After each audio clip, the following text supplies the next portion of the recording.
Old Swanner here. In today's lesson we'll be looking at how to get your first 3 chords etched into the back of your brain as quickly and as easily as possible. I've lost count of the number of players I've seen that come for lessons after many years of frustration or stagnation, and we can zoom in on simple things like this, which are really the first things that I teach students. And we find that there are problems that they've been carrying for years without, of course, ever realizing it.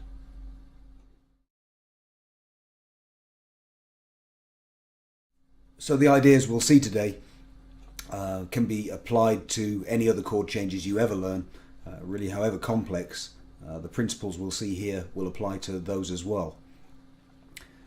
If you take these ideas and run with them a little bit, you should be able to start spotting things you've overlooked perhaps. So there's benefit here for not just rank beginners, but also some fairly seasoned players in many cases. This stuff, as ever, is not brilliantly covered in a lot of the books I've read over the years, where the advice tends to be keep doing it and you'll get better at it.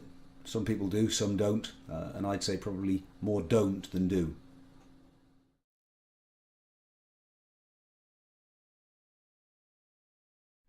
So I'm ready with my A chord. Foot's in the air, and on the first foot tap we will strum the chord. So strum. On the next foot tap we're going to lift off fingers 2 and 3, which is lift. On the next foot tap we're going to slide finger 1, which is slide. And on the fourth of the foot taps we're going to drop fingers 2 and 3 to the fretboard to make the E chord, drop. And it's the same going back. We will strum the E chord on the first foot tap. On the second foot tap we lift off fingers 2 and 3, which is lift. On the third we slide finger 1 back where it was in the A chord, and finally drop fingers 2 and 3 to complete the A chord.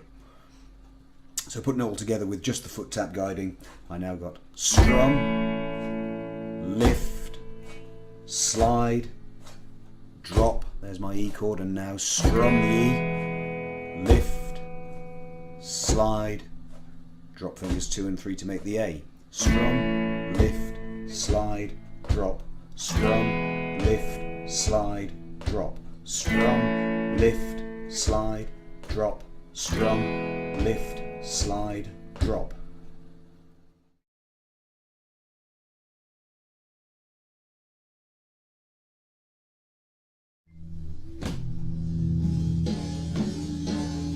Strum and lift and slide and drop and strum and lift and slide and drop and strum and lift and slide and drop and strum and lift and slide and drop and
One of the best examples of where it's possible to go horribly wrong with what look like simple chord changes is shown by A to D. Now, if you've learnt that change the way it's shown here today, you'll find it's very efficient, very little movement anywhere apart from the fingers. Tiniest flick, no movement in the elbow, wrist, arm, shoulder. What I've seen countless times with even some fairly long-term players is a problem that they picked up the first time, most likely that they learnt to change from A to D, and they've never realised that problem's there, hence they can never correct it. What happens is they tend to get better and better at doing it badly, which is not what we're after. We are looking for a way of getting better at doing that in terms of pure efficiency. Let's zoom in, have a look. So what I see again and again is people who've learnt to change their A to a D like this. They would have their A in place, and when going to the D, they lift off the A, they place fingers 1 and 2, and then they finally place finger 3.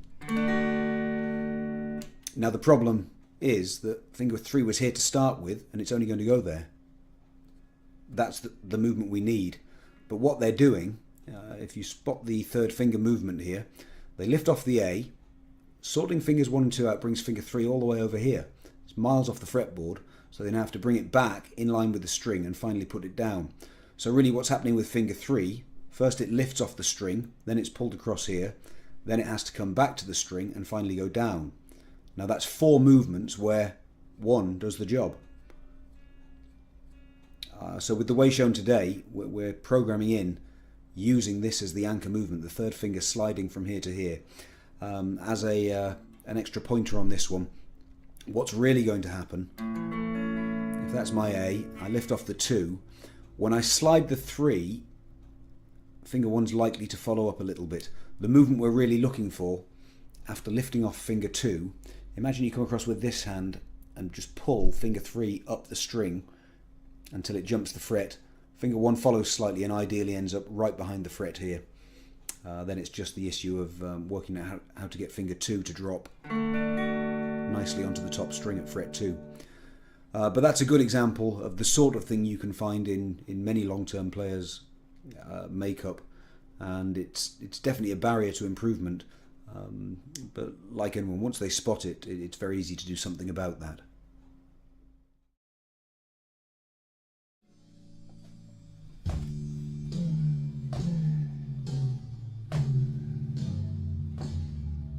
Strum and lift and slide and drop and strum and lift and slide and drop and strum and lift and slide and drop and strum and lift and slide and drop and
strum and lift and slide and drop and strum and lift and slide and drop and strum and lift and slide and drop and strum and lift and slide and drop and strum.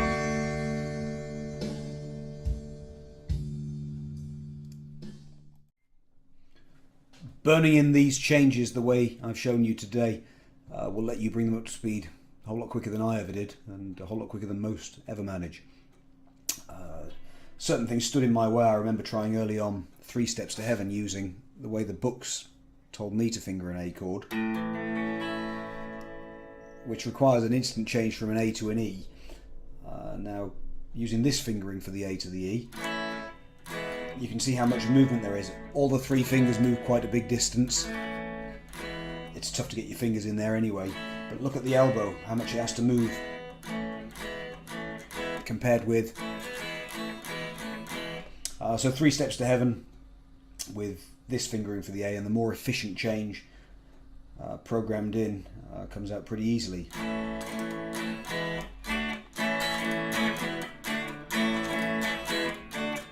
And similar with something like Desire by U2. How does that one go?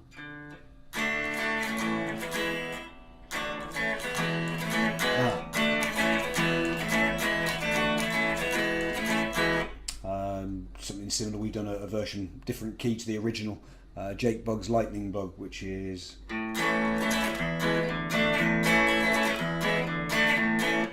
And they've all really got the same thing in common, even if it's Back in Black.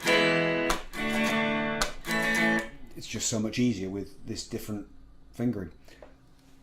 So work them up to speed, and then you can move on to trying to incorporate them with strumming, which is covered in another video and blog article of mine, which is linked in the blog article related to this particular presentation. I'll put the link to that underneath this video. I wish you the best of luck with it.